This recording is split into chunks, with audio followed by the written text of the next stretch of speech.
नमस्कार नमस्कार नमस्कार। देखो देखो वो आ गया। तो जिगर के फेफड़ों कैसे हो? ठीक है। स्वागत है आपका आपके चैनल थिंक युग पे। मैं हूं शुभम और आज आप सबके लिए लेके आ गया हूं साइंस का एक और तड़कता भड़कता लेक्चर। अभी मजा आएगा ना भिड़ो। भैया इसमें हम लोग क्या करने वाले हैं? तो आज हम लोग प्लेन मिरर और थोड़ा मोड़ा स्फेरिकल मिरर के बारे में पढ़ेंगे।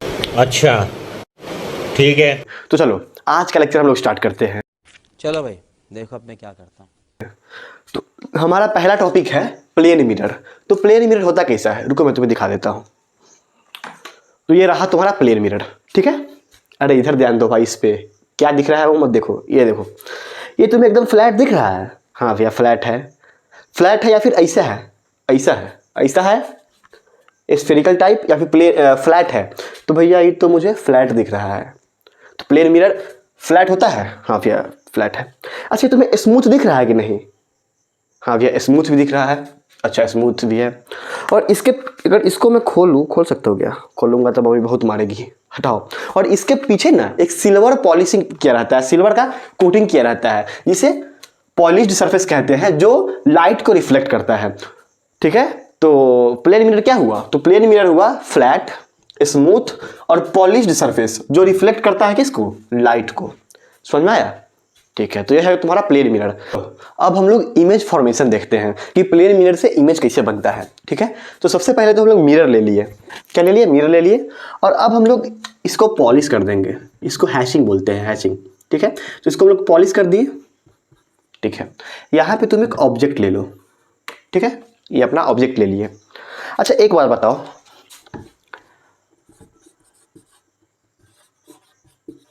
ये बंटी है, ये बबली है, ठीक।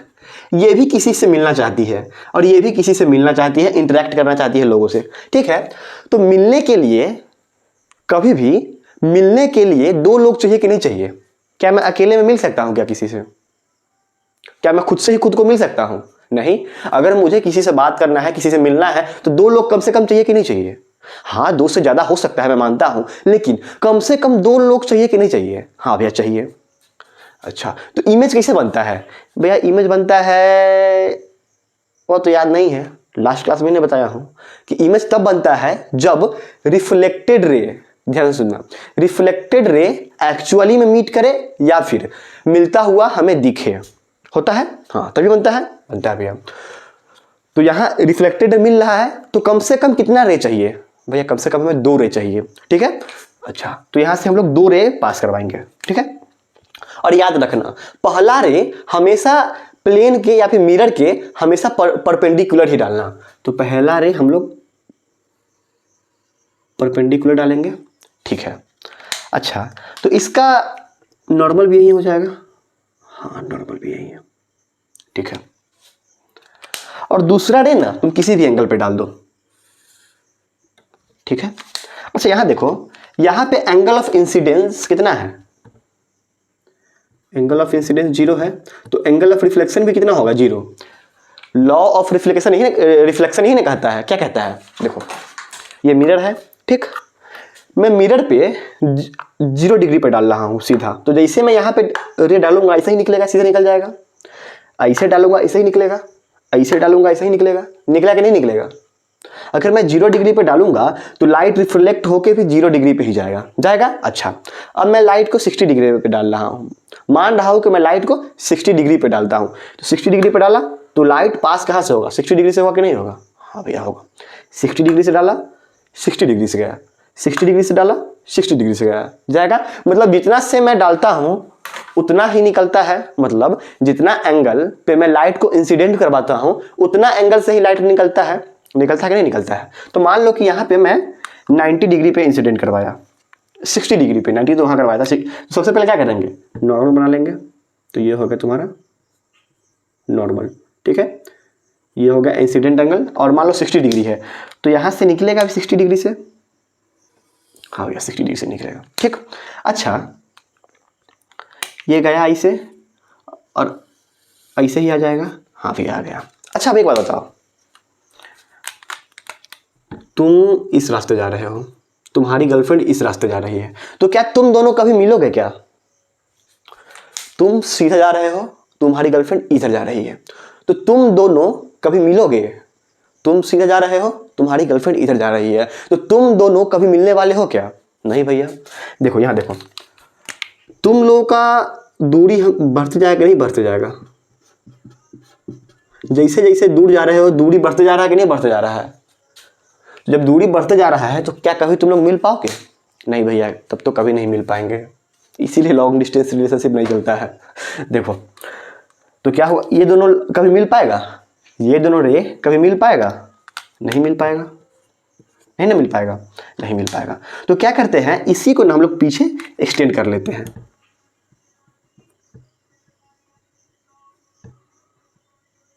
ठीक है, ठीक है, टेढ़ा हो गया ना? तो इसी को हम लोग पीछे एक्सटेंड कर लेते हैं। अभी सीधा बन जाए, एक्सटेंड कर लिए, इसको भी एक्सटेंड कर लिए, ये भी फिर टेढ़ा बन गया। डिंग डिंग डिंग डिंग डिंग डिंग डिंग। कुछ हद तक सीधा बना है। ठीक है, और डॉटेड दिखाते हैं इसको कि इमेजिनरी होता है। ठीक है, और दोनों मिला कहाँ? यहाँ पे, तो यहीं पे इमेज बनेगा। हाँ, तो यहाँ पे इमेज बन गया। ठीक है, ठीक है भैया। तो क्या ये दोनों एक्चुअली मिला है? नहीं भैया, ये हम दोनों को मिलता हुआ दिखा है। जैसे कि यहाँ पे बंटी है, यहाँ पे बबली है। ठीक है, दोनों दूर है। ठीक है, और यहाँ मैं हूँ, मैं दोनों को देख रहा हूँ। मैं जब देख रहा हूँ ना, तो इन दोनों के बीच बस नैन मटक्का ही हो रहा है। ये दोनों मिल नहीं रहे हैं, ये दोनों में बस नैन मटक्का ही हो रहा है। तो मुझे यहाँ से क्या लगेगा? मुझे लगेगा कि नहीं, हाँ ये दोनों कभी मिलेंगे, कभी दोनों में प्यार होगा। तो इन दोनों को लेके मेरे मन में एक इमेजिनरी इमेज बना कि नहीं बना, कि हाँ कभी प्यार हो सकता है दोनों के बीच? बना ना? तो वर्चुअली बना, वर्चुअल चीज बना, मतलब इमेजिनरी चीज बना ना मेरे दिमाग में कि कभी प्यार हो सकता है। तो इसी को कहते हैं वर्चुअल इमेज। क्या कहते हैं? Virtual image. तो ये रियली में मिला है क्या? नहीं भैया, रियली में तो नहीं मिला है। तो ये कौन सा इमेज होगा? भैया ये भी वर्चुअल इमेज होगा। तो पहले इसे लिख लो, उसके बाद हम लोग प्रॉपर्टी भी लिख लेते हैं। लिख लिए? अच्छा, लिखो, प्रॉपर्टी लिखो।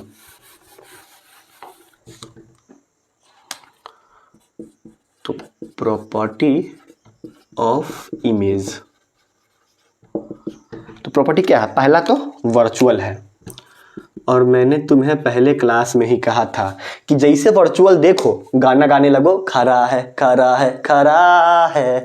तो यहाँ वर्चुअल देखे, गाना गाओ, खरा है खरा है खरा है, गाना गाओ, खरा है खरा है खरा है। तो वर्चुअल है मतलब इमेज खरा बनेगा, मतलब इरेक्ट। ठीक है, कोई दिक्कत, कोई समस्या, कोई परेशानी, पेट में जलन नहीं है ना? नहीं होना चाहिए। अच्छा, तुम मिरर में जब अपना चेहरा देखते हो तो हो एकदम मोटा, इमेज में पतला दिखता है? नहीं भैया, हम मोटे हैं तो मोटा ही दिखता है। तुम हो छोटे और इमेज में एकदम बड़ा दिखने लगो, होता है ऐसा मिरर में? नहीं होता है। जैसा तुम होते हो वैसा ही दिखता है, मतलब सेम साइज का इमेज बनता है कि नहीं बनता है? हाँ भैया, बनता है। अच्छा, मान लो कि ये है तो मेरा मिरर, और यहाँ से हम देख रहे हैं, तो इतना दूरी है। तो मिरर में क्या इतना ही दूरी रहेगा, या फिर दूरी बढ़ जाएगा, या दूरी कम हो जाएगा? भैया मिरर में भी इतना ही दूरी रहता है। जब तुम मिरर देखते हो तो क्या होता है, जब मिरर देखता हो तो जितना तुम मिरर से दूर रहते हो, तुम्हारा इमेज भी मिरर से उतना ही दूर बनता है। बनता है कि नहीं बनता है? हाँ, तो distance of object from mirror is equals to distance of image from mirror। कोई दिक्कत, कोई परेशानी नहीं होना चाहिए। छापो जल्दी से, छाप लिए? अच्छा, जब तुम मिरर देखते हो, मान लो कि ये मिरर है, ठीक? जब भी तुम मिरर देखते होगे तो तुम्हारा इमेज मिरर में, अगर तुम्हारे लेफ्ट हैंड में मार्कर है तो मिरर में लगेगा कि तुम्हारे राइट साइड में मार्कर है। लगता है कि नहीं लगता है? नहीं नोटिस किए हो? नोटिस करना कि क्या होता है। मान लो कि ये मिरर है, तो मिरर है ना, तो तुम्हारे ये क्या है? Left side. तो तुम्हारे लेफ्ट हैंड में सेब है, लेफ्ट हैंड में सेब है, मान लो सेब है या फिर बॉल है, ठीक। लेफ्ट हैंड में बॉल है तो यहाँ तुम्हारे राइट हैंड में बॉल आ जाएगा। इसी को हम लोग कहते, अच्छा एक चीज और, एक और देख लो फिर। अगर तुम इधर जे ऐसे लिखोगे ना तो तुम्हें मिरर में जे ऐसा दिखता है उल्टा, बूझे। अच्छा, तो यही जो लेफ्ट का राइट और राइट का लेफ्ट हुआ ना, इसी को कहते हैं हम लोग लैटरल इन्वर्जन। इन्वर्जन तो इमेज कैसा होता है, लैटरली इन्वर्टेड। लैटरली इन्वर्टेड क्या होता है, तो राइट का लेफ्ट एंड लेफ्ट का राइट। इधर रॉन्ग नंबर है, हाँ रॉन्ग नंबर है, छापो जल्दी से इसे भी। तो आओ अब समझ लेते हैं कि लैटरल इन्वर्जन होता क्या है, मतलब इसका डेफिनेशन क्या है, क्योंकि एग्जाम में तो डेफिनेशन ही आएगा ना भैया। देखो इसका डेफिनेशन होता है कि जब ऑब्जेक्ट को एक्सपोज करते हैं प्लेन मिरर से, जब भी हम ऑब्जेक्ट को प्लेन मिरर के पास रखते हैं तब ऑब्जेक्ट का जो है लेफ्ट राइट अपीयर होता है और राइट लेफ्ट दिखता है। मतलब अगर हम प्लेन मिरर के सामने खड़ा होंगे ना तो मेरा जो लेफ्ट है वो इमेज में राइट हो जाएगा, मेरा जो लेफ्ट है वो इमेज में राइट हो जाएगा और जो मेरा राइट है वो इमेज में लेफ्ट हो जाएगा, समझे। अच्छा, कभी तुम लोग एम्बुलेंस को देखे हो तो एम्बुलेंस पे ना एम्बुलेंस उल्टा लिखा होता है भैया, हम तो नोटिस ही नहीं किए हैं करना। ऐसा क्यों होता है, तो ऐसा लैटरल इन्वर्जन के कारण ही होता है, ताकि क्या होता है, ताकि फ्रंट मिरर में एम्बुलेंस सीधा दिखे और हम वहां उसे साइड दे दें। लेकिन भैया अगर ड्राइवर अनपढ़ निकला तो उसे एम्बुलेंस दिख रहा है ना भाई, उसे दिख रहा है कि पीछे एम्बुलेंस है तो ऐसे ही साइड दे देगा। कैसे सवाल पूछते हो, लिखो इसे। अच्छा, एक पॉइंट और देख लो कि प्लेन मिरर को हम लोग यूज कहाँ करते हैं, तो यूजेज ऑफ प्लेन मिरर। तो अपने घर में सजने संवरने के लिए क्या यूज करते हो, तो भैया सजने संवरने के लिए तो हाँ हम लोग प्लेन मिरर यूज करते हैं। तो ड्रेसिंग में ड्रेसिंग मिरर और सोलर कुकर में भी यूज करते हैं हम लोग इसका। छापो जल्दी से। तो चलो अब हम लोग समझते हैं स्फेरिकल मिरर के बारे में। ये तो कल समझाए थे, फिर से समझाते हैं। क्रिकेट खेलते हो, फुटबॉल देखे हो, फुटबॉल बड़ा बॉल होता है, वैसा ही अगर कांच का ग्लास का बॉल हो उसे स्फेरिकल मिरर कहेंगे, ठीक है। मान लो कि ये बॉल है, ठीक है, कांच का बॉल है, इसे हम लोग तोड़ दिए, बॉल फटता है तो कैसा दिखता है, एक तुम्हें ऐसा दिखेगा, अगर अंदर से देखोगे तो ऐसा दिखता है कि नहीं दिखता है, हाँ भैया दिखता तो है। अच्छा, और एक तुम्हें बाहर से ऐसा दिखेगा, दिखता है कि नहीं दिखता है। अरे जब बॉल फटने के बाद एक ऐसा पार्ट दिखता है, दोनों दिखेगा, अगर मैं अंदर से देखूंगा तो ऐसा दिखेगा और अगर मैं बाहर से देखूंगा तो ऐसा दिखेगा कि नहीं दिखेगा, ऐसा इस टाइप का दिखेगा। अच्छा, तो ये तुम्हारा क्या हो गया मालूम है, ये गुफा जैसा है, केव जैसा तुम्हें दिख रहा है, तो ये हो गया तुम्हारा कनकेव मिरर, ठीक है, और ये हो गया तुम्हारा कॉन्वेक्स मिरर, ठीक है। इसका डेफिनेशन पिछले लेक्चर में मैं बताया हूं, यहां डेफिनेशन नहीं बताऊंगा, ठीक है। तो मिरर हो गया। अरे चम्मच देखे हो, रुको दिखाता हूं। चम्मच है, तो ये वाला जो तुम्हारा पार्ट है चम्मच का, ये वाला पार्ट ये दिख रहा है, देखो, तो एक केव जैसा दिख रहा है कि नहीं दिख रहा है, धसा हुआ अंदर की ओर धसा हुआ, तो ये केव जैसे तुम्हें दिख रहा है ना, ये तुम्हारा हो गया कनकेव पार्ट, ये कनकेव मिरर से काम करेगा, ठीक है। और इधर वाला देखो, इधर वाला उभरा हुआ है कि नहीं, निकला हुआ है कि नहीं निकला हुआ है, हाँ निकला हुआ है, तो ये जो उभरा हुआ या फिर निकला हुआ पार्ट है ना, ये तुम्हारा कन्वेक्स का पार्ट कन्वेक्स का काम करेगा, बुझ क्या हो गया। अच्छा, तो देखो ये हो गया तुम। अच्छा, स्फीयर का पार्ट है, तो स्फीयर का सेंटर होता है, तो इन दोनों का भी सेंटर हुआ कि नहीं होगा, तो अगर हम कॉनकेव मिरर की बात करें तो ये हो जाएगा तुम्हारा सेंटर, ठीक है, क्या है, सेंटर, जिसे हम लोग सेंटर ऑफ कर्वेचर भी कहते हैं, ठीक है, ठीक है। और जो प्लेन मिरर का सरफेस दिख रहा है ना, इसके मिड पॉइंट को हम लोग क्या कहते हैं, तो इसके मिड पॉइंट को हम लोग पोल कहते हैं, ठीक है, ठीक है भैया। और सी और पी क्या हो गया, यहां से यहां का जो लेंथ है ये क्या हो गया, ये रेडियस ऑफ कर्वेचर है कि नहीं है, है। और रेडियस ऑफ कर्वेचर को जब हम लोग हाफ करते हैं ना तो फोकस बनाता है, क्या बनाता है, फोकस। तो यहाँ पे तुम्हारा फोकस होगा। अरे फोकस वही पॉइंट होता है कि जहाँ पे रिफ्लेक्टेड रे एक्चुअली मीट करता है या फिर अपीयर्स टू मीट, कहाँ पे, फोकस पे ही, ठीक है। तो ये क्या हो गया तुम्हारा फोकस, एफ क्या हो गया, फोकस। वैसे यहाँ भी होगा तो यहाँ भी सेंटर ऑफ कर्वेचर होगा, यहाँ भी पोल होगा और यहाँ भी फोकस होगा, कोई दिक्कत नहीं।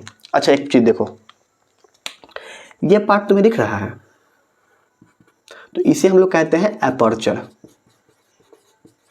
अपर्चर भैया, अपर्चर क्या होता है, तो अपर्चर होता है कि वो पूरा एरिया जहां से लाइट रिफ्लेक्ट हो सकता है। यहाँ पे लाइट कहाँ से रिफ्लेक्ट हो सकता है, पूरे एरिया से। अगर अपर्चर कम है तो लाइट कम रिफ्लेक्ट करेगा, अपर्चर ज़्यादा है तो लाइट ज़्यादा रिफ्लेक्ट करेगा। तो सरफेस एरिया, अपर्चर समझो सरफेस एरिया जहां से लाइट जो है ज़्यादा रिफ्लेक्ट होगा कम रिफ्लेक्ट होगा, सरफेस एरिया होता है, ठीक है, अपर्चर। यहाँ तो कोई दिक्कत नहीं। अच्छा यहाँ देखो, सी और एफ जो है वो क्या है, तो तुम्हारा फोकल लेंथ है, क्या है, फोकल लेंथ, ठीक है भैया। और एफ और पी क्या है, एफ और पी भी फोकल लेंथ है, ठीक है भैया। और यहाँ पे सी और पी क्या है, सी पी क्या है, तो रेडियस ऑफ कर्वेचर।